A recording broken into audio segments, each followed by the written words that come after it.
and something happened. It was like I was brought into the throne room of God in this group dancing. And I got it. I got what it was to worship the Most High.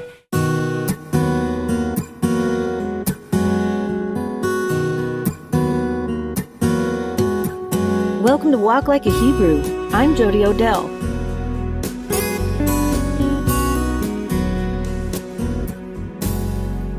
Hey everyone, real quick, if you're enjoying Walk Like a Hebrew, please take a few minutes to leave a review or a rating, preferably 5 stars, on Apple Podcasts or Spotify or Pod Hero or wherever it is you get your podcasts. Then follow Walk Like a Hebrew on social media. Like, share, and comment to get the word out. Thank you so much. This is episode 39, an interview with Mindy Seta of Messianic Dance Camps International. There are a couple of really big things in this interview that I'm happy to be able to talk about. First, Mindy is Jewish, and she grew up in a Jewish household, and she tells the story of how she actually came to faith in Jesus as a young wife. Understanding how Jewish people are taught from birth to reject Yeshua as Messiah makes it that much more exciting when a Jewish person realizes they've been taught in error. It's like those of us who grew up in mainstream Christian homes are taught that God's law is no longer applicable to our lives. And it looks like we're seeing in our times a great meeting between the two religions, a shaking off of the untruths and a putting on of the truths of Yahweh. The second big thing in this interview with Mindy is talking about dancing. It's a form of worship that can be off-putting, I guess, to those of us who grew up in some of the stricter denominations of Christianity. You know, like my denomination, don't drink, don't dance, don't chew, and don't associate with those who do. Is worship dancing okay? Why would we do it? What's the difference between singing and a whole-body dance when it comes to praising Yahweh?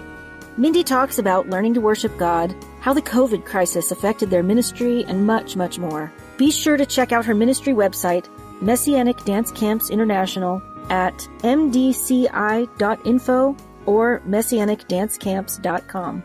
Oh, and side note, we did this interview in a busy hotel lobby, so please ignore the noise of the elevator and the people in the background. So, anyway, can you introduce yourselves and then just tell me your story, like what your faith was before? Okay. What was the thing that brought you out of that and into this? Okay. And then anything else that you think is pertinent. A lot of people love these stories, especially newbies. Yeah.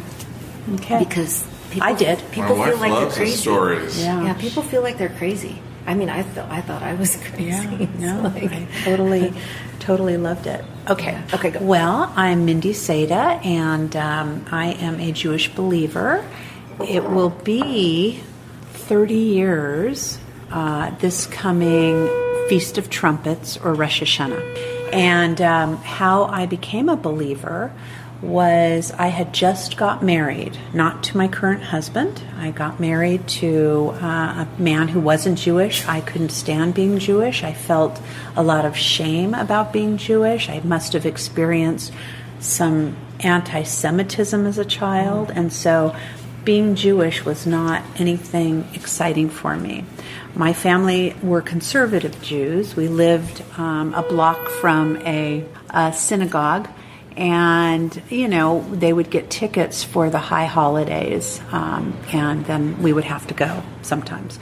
My mother was from an Orthodox background, and my father's family was Orthodox, but they became conservative. But I was raised in a conservative environment, meaning which the holidays that we celebrated at my house included Passover, Rosh Hashanah, Yom Kippur, and Hanukkah. That means that you would have bacon just every once in a while? Right. My family, I didn't really know anything about the Bible. When I went to synagogue, everything was in Hebrew. And my mom had become conservative, I guess, when she married my father. Anyways, my brother was bar mitzvahed. I, would only go to synagogue if I had to. But later on, I got married. I was very secular. I got married to somebody who wasn't a believer, and I wasn't a believer. He wasn't Jewish. I couldn't care less about being Jewish. Though I did believe in God. I just should say I did believe in God. I believed there was a God, but he didn't have to be Jewish or Christian. Okay? And when we first got married, we got married at a place that said the Lord's Prayer on the steps, and I could relate to the Lord's Prayer. Right after we got married, my first husband said maybe we should go to church or synagogue in case we have kids to raise them in something. And I was sort of flabbergasted because we never talked about it before. But I thought, well, okay, church means Jesus, and I've always been taught that he's not our Messiah. But maybe he is our Messiah. I mean, I've just been taught this way. And so I figured there's like a 50% chance I have to go to church, so maybe I should do something about it. And I did pray.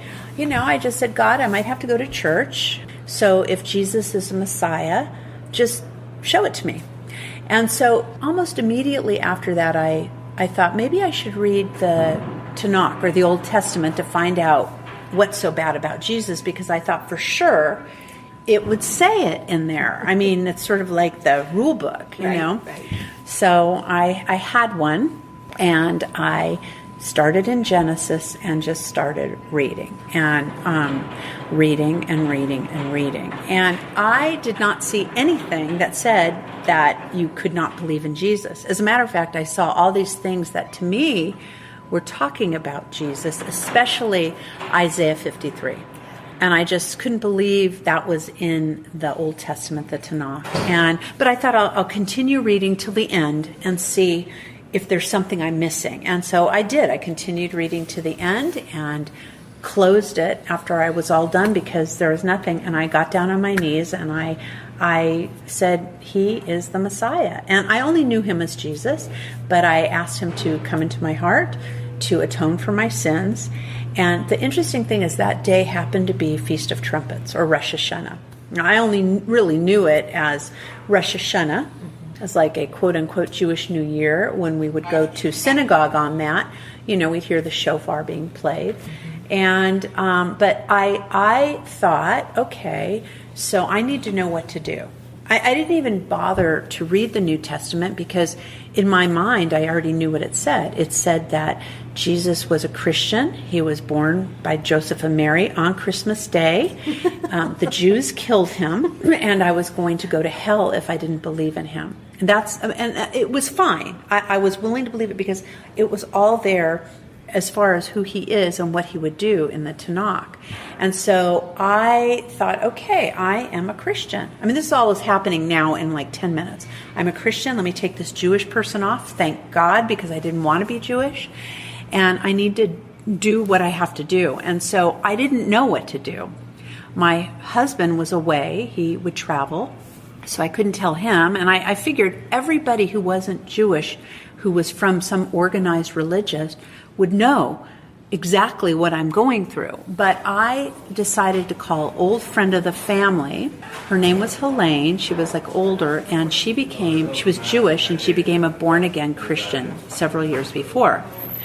And Helene was really excited after she accepted Jesus. She would like chase you around the house and tell you about Jesus. And if you were me, you would run, and so would everyone else. But this is the amazing thing is, she was the one I decided to call because she, what I thought used to be Jewish and became a Christian.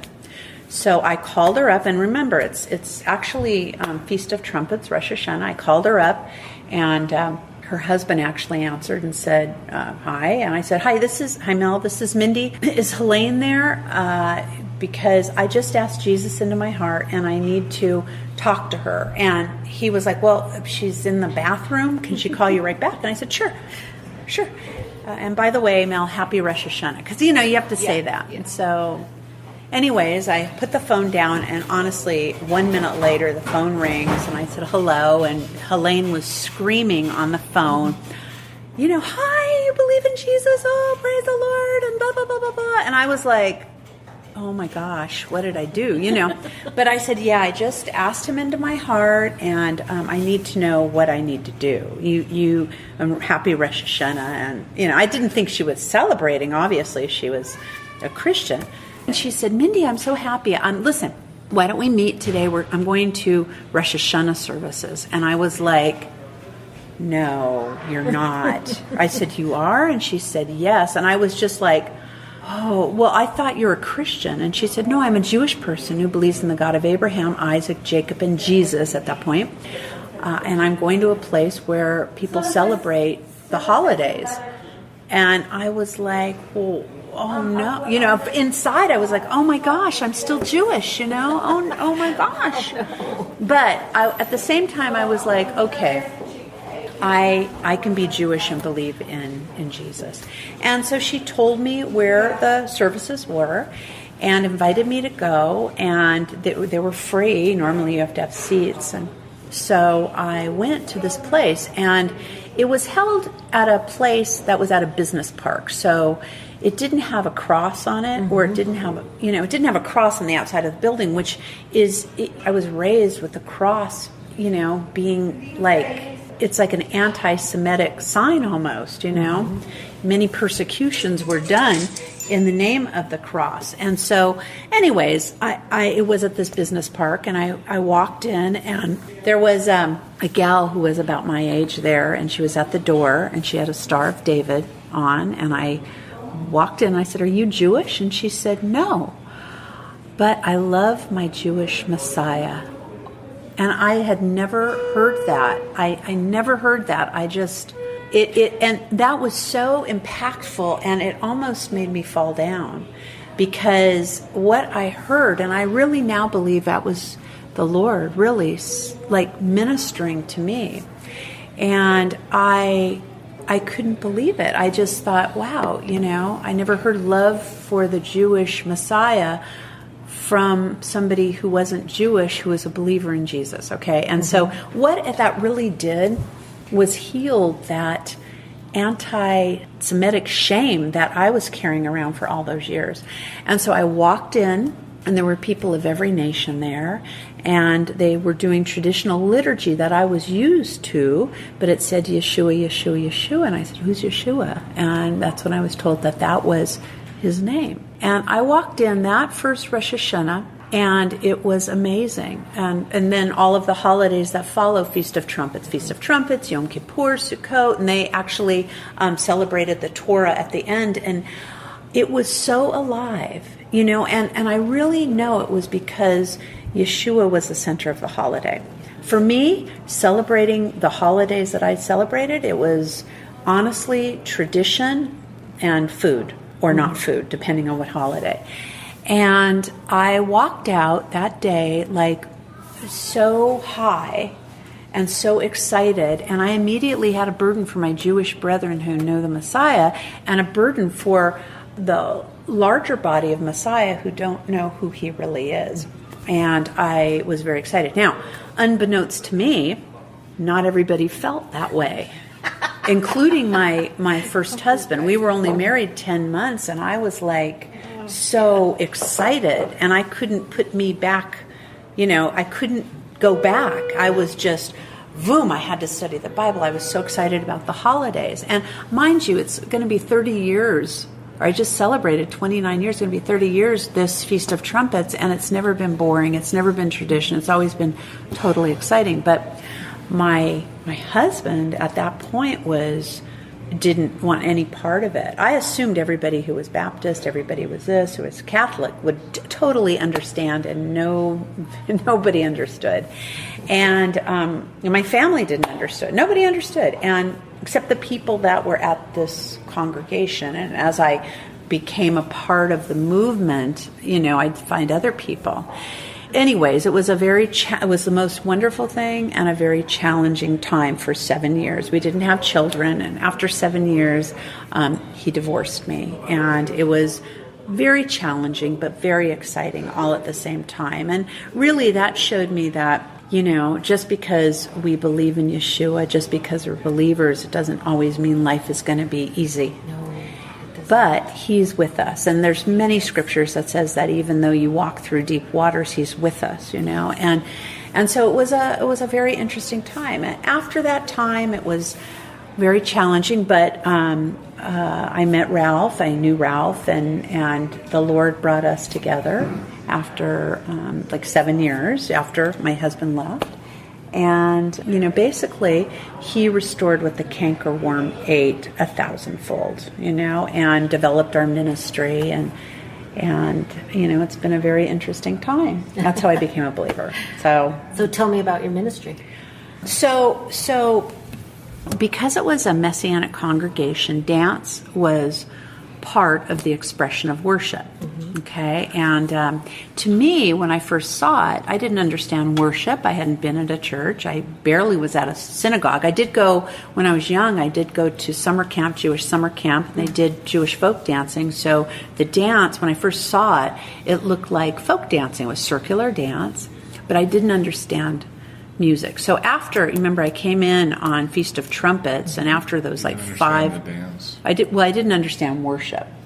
So after the 5 weeks of holidays, they would meet on Shabbat, and they would sing for what I thought was like 45 or 50 minutes, and I hated it. Some people would raise their hand. I was just like, yuck, I mean, I love listening to the Torah being read, but I can't deal with all this emotional singing, is what I thought. They weren't even dancing yet at that point.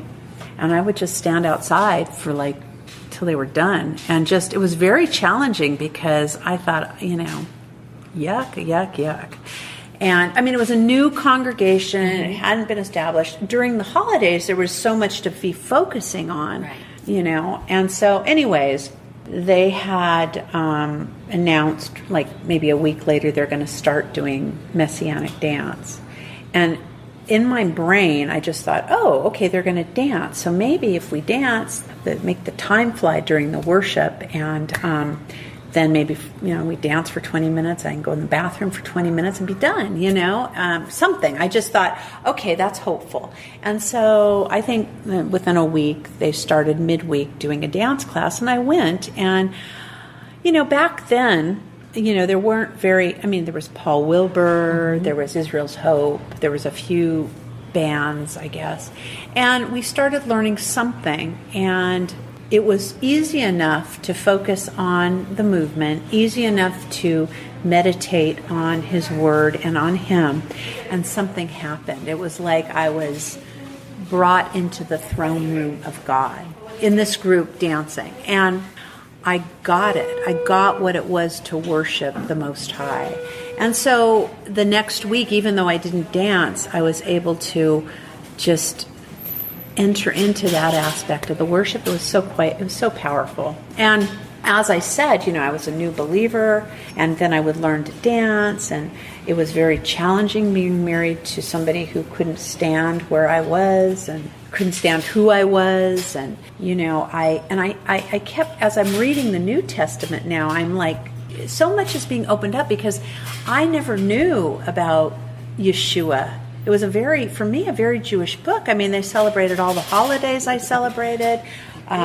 He was even mentioned during Hanukkah. Had I known that Hanukkah, just the mention of it, was in the Brit Hadashah, the New Testament, I would have been a believer a lot longer. So, I mean, it's very interesting, But anyways, what I found when I was dancing, because there were some very painful times in my marriage, times where I contemplated, I don't know if I can go on. This is really challenging. I mean, he hates who I am now, and is always telling me he's going to divorce me. And, and by that time I had been dancing a little bit. And I remember this one time, and this is, I don't know, a few years into it, but I took a commitment. It would be considered a ministry, but I took a commitment at the congregation to move the chairs on the dance night. So that meant I would have to drive there, unlock the door, move all the chairs. We'd dance for a couple of hours, move all the chairs back, and lock up, which wasn't a big deal, except I lived an hour away, but it was something I could do. And I remember it was such a hard day, and I had to go do the chairs. It was a hard day in my life and my marriage.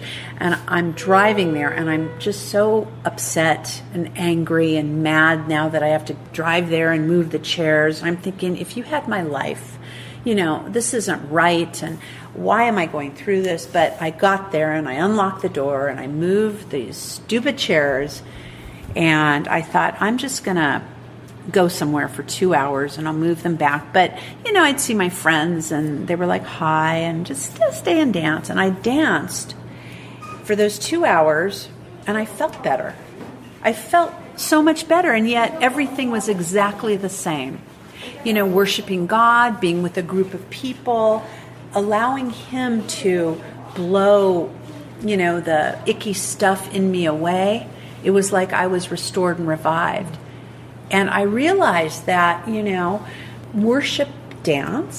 worship and movement, as it says in the WLAH, it says you shall worship the Lord your God with all your heart, soul, and strength. I mean, I did, and He met me in that dance. And I realized there was something more to that, more than just exercising, more than, it was something about Him being in the center of it. And as time went on, I continued to dance. I took commitments. I became a dance leader at the congregation. Not even sure that I should, because my life was just unraveling. But our congregational leader knew that it would be helpful and knew it would be restorative and knew it would give me a value more so than just, living my pain. And eventually he left.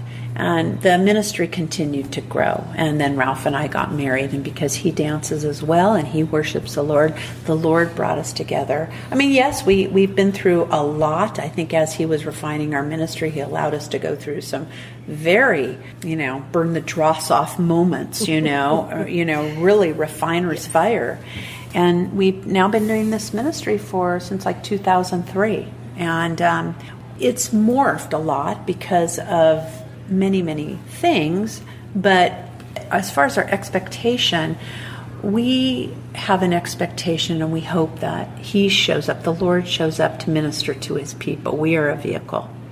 During COVID, it's been quite amazing because we've just gone as much as, we will just go. He hasn't stopped the ministry and we're still here and we just go out and what we're finding on this tour, because this is the end of a tour. We've been gone. We've done about 14 venues in probably 16 days. Wow. Many states in the frozen tundra, it feels like. But it's been a blessing because to see the joy that people have to be able to worship Him in the dance. That's what's been amazing. So that's it. Yeah, we've seen a lot of healing, physically, emotionally, spiritually, that we could talk about. And there's probably a million things you could talk about. First, for the sake of the recording, yes, give us your the name and where people can find your ministry. So our ministry is called Messianic Dance Camps International. Ralph and Mindy Seta. Our website is an acronym, mdci.info. That's an easy way, and it's also messianicdancecamps.com. And that's where you can find us. But you felt like doing this doctorate because... Well, okay, so been doing. Yeah. So the thing is because I've experienced, and we've seen many people, the Lord touch them while dancing, okay, while praising Him. We don't go in there saying, okay, God, you're going to heal, or we go in there saying, please show up and meet your people, and then we hear testimonies, and my own testimony. As I spoke before, but as we continue to do this, it's been such a privilege to be able to dance, to be able to teach, to be able to encourage people and stuff. I decided to continue my education and undergird dance with, I'm on my doctorate in community care and counseling with a focus on traumatology, because many people, even COVID, I think that has traumatized so many people in so many ways through fear, gripping fear. And it's been a blessing to be able to do this. I'm on the last leg, but the last leg feels like it's a big, long, huge leg. So that's where I'm at on it right now. It does. I started these last final things before we left, and honestly, I've been unable to to work on it because of the drive and because we've been doing so much ministry on this weekend. But the Lord set everything up with who we've met. Yeah. It's really something that it's been amazing. He wants you to accomplish. Yeah, I believe so. So we'll go back home now for a bit and regroup and go out again. And schedule for our next tour. Yeah. Awesome. Yeah. Well, I don't know if you remember me telling you, but just at the very beginning of COVID, when nobody knew anything about it, everything shut down that first 2 weeks. Yes. My daughter and I were planning on coming to a dance camp in Oregon, near Portland. Right. Yeah. And I was literally a click away. And then all of a sudden we got the email that said because of this thing that's happening. And at that point, nobody realized. Nobody knew. Right. At that time, that was the very first thing that got canceled. Oh my gosh. Because of COVID. Yeah, we were all set to come to the Pacific Northwest. Mm-hmm. We had like 12 or 13 venues. It was not a long trip or anything, but it was booked up. And then one group canceled. And like everybody else, we're all listening to what is this? Yeah. And I'd spoke to a very close friend I always see in Tacoma area. And I called her to find out, are we going to see you? Or, at that point we're traveling with our kids too. Yeah. And so she was freaked out. She was like, I'm not going out of the house. People are dying. And so we just thought, okay, maybe we'll just cancel it. Yeah.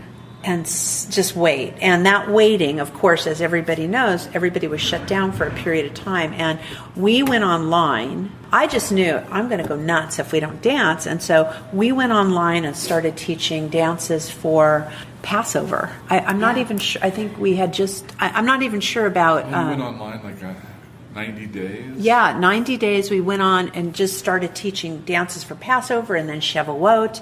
And then we said, that's it, we're out, we're going. But it was, as you remember, celebrating Passover that year was quite real, that first year. Oh, yeah. We went out, we decided we're going May, or whenever, the end of May, we went out for a while. And then we ended up coming back to the Pacific Northwest, I think, in August or Well, it's been a real honor, going and reopening congregations with the dance and establishing the dance ministry, and it's been a very interesting process. And dancing has been really a medicine because I'm sure this whole crazy, it just gets crazier and crazier. I don't even have to say. You have no idea. I'm sure. Well, thank you guys for sitting down with me. Oh, yes, I know. I've been trying to do this for a long time. Thank you for listening to Walk Like a Hebrew. If you enjoyed this program, please leave a review on our Facebook page or your podcast app. You can find links to the resources mentioned in this episode in the show notes by visiting the link tree in our Instagram bio and Facebook. Walk Like a Hebrew is a ministry of Roadside Ministries, a faith-based private membership organization. I can now offer tax receipts for donations made to Roadside Ministries on behalf of Walk Like a Hebrew. Please email me at sheholdsforth@gmail.com for more information. There are many other ways to support the podcast, including getting yourself some merchandise on eBay or Etsy, subscribing to this show at podhero.com. As always, many, many thanks to Jack Lane for the music. May Yehovah bless you. We'll catch you next time.